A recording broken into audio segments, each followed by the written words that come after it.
Chronic cough அப்புறம் அந்த sputum அந்த சளி வந்து வெளிய வந்துட்டே இருக்கும் உங்களுக்கு. இந்த மாரி பிரச்சனைகளுக்கு ஸோ டஸ்ட் அதிகமான இருக்கக்கூடிய இடங்கள்ல இருக்கக்கூடாது. நல்ல காற்றோட்டமான இடங்கள்ல இருக்கணும். அதேபோல பிரீத்திங் எக்ஸர்சைஸ் இவங்களுக்கு மஸ்ட்டு.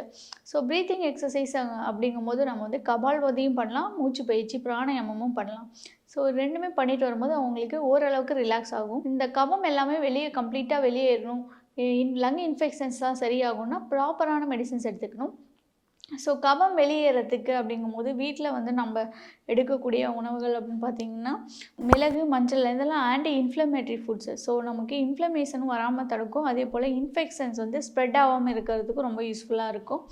ஸோ மருந்தில் நான் சொன்ன மாரி செந்தூரம், கட்டுக்கலங்கு இந்த மாதிரியான சுண்ணம் போன்ற மருந்துகள் எல்லாமே வந்து குறைந்த அளவில் ஒரு குறிப்பிட்ட நாட்கள் 1 மண்டலமோ அல்லது 2 மண்டலமோ வந்து எடுத்துகிட்டு வரணும். ஸோ எடுத்துகிட்டு வரும்போது சில பத்தியங்கள்லாம் கடைப்பிடிச்சிட்டு வரும்போது இது முழுமையாக சரியாகும்.